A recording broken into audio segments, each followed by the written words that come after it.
una persona comprometida con Dios dentro de su trabajo religioso, era muy útil. No solamente respecto a la membresía, al laicado en general, sino también a sus pares, o sea, a otros pastores, ¿no? Él era un referente para ellos. Entonces ellos siempre, cuando había una duda o si había algo que consultar, seguramente iban a ir a él, ¿no? Porque él era una persona que tenía conocimiento en general de todo lo que era la iglesia anglicana, tenía un conocimiento, él había estado trabajando desde principio, por ejemplo, con los primeros misioneros. Entonces él conocía muy bien todo lo que era el ambiente anglicano, la iglesia anglicana y todo su entorno. Entonces, por ejemplo, los pastores más jóvenes seguramente se remitían a él, recurrían a él para, bueno, sacarse las dudas o consultar de cualquier tema que tenían ellos en cuestión, ¿no? Nosotros respetamos lo que él siempre nos inculcó, o sea, en la forma de respetar a las personas. Y tener un padre pastor era respetar siempre, ¿no es cierto? Porque algunos pueden tener padres pastores, pero si no lo miran de esa forma y hasta algunos lo pueden despreciar, o algunos no los quieren tener un padre con ese cargo, con ese nombre, ¿cierto? Tuvimos un pequeño equipo, ahora somos menos, pero tuvimos un pequeño equipo y le consideramos como nuestro pastor, el equipo. Muchas veces iba a visitarnos en nuestra casa en Santa María, de Comayo, en Salta. Y las conversaciones que tuvimos era de la vida. Lo que marcó mucho a Juan era su pasión por su lengua, la lengua wichí, y su pasión por el Evangelio. Así que tuvimos mucho para conversar. Me decía que yo tenía que estudiar, que todo era... para él era importante el estudio, que uno tenga capacitación, que él no... Dice que él no pudo estudiar porque no tuvo la posibilidad de estudiar, así que siempre nos decía, ¿no?, que en wichí dice que la mujer no puede estudiar, pero él dice que la mujer puede estudiar, puede tener nivel a nivel del hombre. Estudié, pero me costó porque no teníamos para comer, todo eso no teníamos posibilidad, pero él me obligaba, y una parte que él era muy estricto, ¿no?, en que todos cuando éramos chicos teníamos que portarnos bien. Cuando venía visita, todos quedamos sentaditos. Teníamos que atender lo que la visita decía, hablar, todo. Y cuando se va la visita, por ahí nos portaba mal y nos pegaba. Claro. Siempre. Y mi mamá también, por ahí hacíamos cosas, por ahí no estaba él y llegaba mi papá y le contaba. Le comentaba, así que nos salvamos de eso. Era un hombre muy rico en conocimiento, y esos conocimientos él no se los guardaba para él, sino que los transmitía, que eso es lo importante, para que la gente sepa, la gente lo escuche, y no era un hombre que se quedaba de brazos cruzados en su casa. Él siempre viajaba acá al interior, y últimamente estuvo colaborando con la educación acá en una escuela. Que no sea, por ejemplo, que no sea otros que estudien la lengua wichí, la gramática wichí, la forma de pensar wichí, que haya lingüistas, antropólogos wichí, obviamente los demás también, abogados, claro, médicos, y seguramente saldría distinto, estoy seguro, si en la medida en que se logre algún tipo de síntesis, se va a cambiar el curso de la medicina o de la antropología en la medida en que sea lo mismo Huichique que manejan eso. Toribio era como un profeta, por eso muchos blancos no lo querían a él, muchos no lo querían a él. La mayoría de los blancos no lo querían porque él hablaba y hablaba con su sencillez, con su libertad, con el no estar apegado a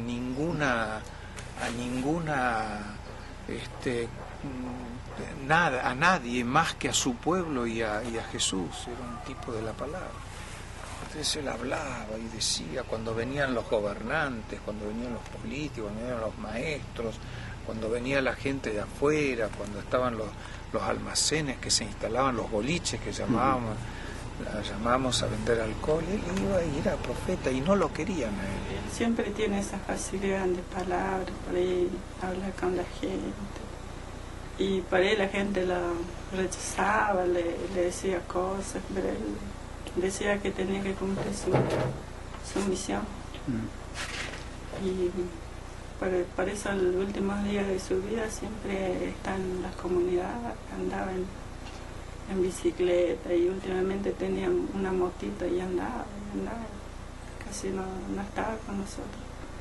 Y por ahí a veces nos sentíamos abandonados también. Nosotros le decíamos, pero él se reía, ¿no? Que él tiene que cumplir su misión que Dios le dio. Yo recuerdo en el 98, cuando fuimos a Orillo para unas reuniones sobre el idioma. Entonces volví a encontrar con intelectuales, con Cristóbal, con la gente de la UNSA, con mucha gente. Entonces ahí me despertó nuevamente a querer seguir en eso, porque yo de chico siempre fui un poco entusiasta de esas cosas, ¿no? Y cuando me reencontré con eso, entonces empecé a seguirle más a él y él me llevaba por todos lados, con Cristóbal. Cada vez que había un lugar para donde yo pudiera ir, él me llevaba. Entonces, ahí empecé más con el tema del idioma. Él trabajó mucho con las traducciones y yo no sé si me contagió, pero eso es algo que también un poco que lo llevo adentro. Me gusta mucho mi idioma, me gusta muchísimo. Y si lo hablo, capaz que lo hablo un 99%. Después el castellano como puedo. Recuerdo también que cuando él trabajaba en artesanía de Palo Santo y nosotros le ayudamos también, hacíamos, ilustrábamos los pajaritos que él hacía. Él tenía que viajar a donde estaba el trabajo, sí, ¿cierto? Y donde había escuela, porque eso es lo que más le importaba, que estudiáramos en la escuela. Bueno, nosotros desde hace muchos años que nos conocíamos, tuvimos, digamos, un comienzo de relación así cuando los hijos de Juan empezaron a ir a la Gendarmería Infantil de acá de Ingeniero Juárez. Yo fui el creador de la Gendarmería Infantil en esa oportunidad hace ya más de 20 años. Y ellos fueron los primeros chicos aborígenes que se incorporaron a la Gendarmería Infantil. Fue muy lindo porque fue un grupo nuevo, con una perspectiva nueva en la zona, una experiencia nueva, y Juan fue siempre un impulsor de la relación, de unir relaciones entre aborigen y criollo, que en esa época era un poquito distante, ¿no? Pero desde ahí, a partir de ese momento, comenzamos a tener una relación, un vínculo primero de conocernos, después de charlas, conversaciones, así que desde hace ya más de 20 años que nos conocíamos y que, digamos, entablamos muchos diálogos interesantes con él. A partir de ahí siempre se mantuvo ese esa relación y ese vínculo con la comunidad de aborigen. De hecho, desde ahí comenzaron a participar en ese tipo de actividades, y te puedo decir que hoy en día hay jóvenes aborígenes de Ingeniero Juárez que son gendarmes, son suboficiales de gendarmería. Yo lo apreciaba como mi papá y lo admiré como un señor que vino a este mundo, abrazó el Evangelio y se preocupó también la traducción. Cosa que yo respeté mucho. Él se dedicó muchas partes de su vida a la educación bilingüe, sí, pero y después en los proyectos, creo que con Demóstenes, con Raúl, son los muchachos, los hijos que más estaban cerca de él. Pero yo solamente lo veía y lo saludaba, y por ahí él tiraba ideas, y casi pocas veces nos conversamos en ese sentido. Sí, el proyecto, pero yo sé que era disciplinado, muchas cosas. Tal vez que él tenía problemas a veces en las reuniones de la iglesia anglicana, porque yo escucho a otros pastores decir que va y agresivo, por ahí decía cosas fuera de lugar. Es por la impotencia de él, porque él tenía un sueño, una cosa, y quiere realizar, y los demás no tienen, o no tienen idea o no tienen ganas de hacer, no sé. Mi viejo tenía esa idea, o sea, que es posible hacer una cosa, es realizable, pero el tema es cómo llevar a cabo y qué elementos humanos puedo tener para disponer sobre eso. Dentro de la gente wichí, una persona excepcional, porque a pesar de sus costumbres, su cultura, él mantenía una línea distinta, por decirlo así, de más alto nivel. Valoraba muchas cosas, y sobre todo las espirituales. Le ponía mucho acento, y él quería, pienso que se empeñaba mucho en que toda la familia caminara con el mismo rumbo. Lo vi un hombre muy educado en las cosas de Dios. No era un hombre charlatán. Le quiero decir con esto que era una persona muy sincera, una persona que trataba de agradar a Dios y lo hacía con mucho temor. Bueno, esto veo como excepción dentro del área wichí. Él era, digamos, un hombre dedicado al espíritu, digamos, que para el wichí es muy importante, que llaman el Husek.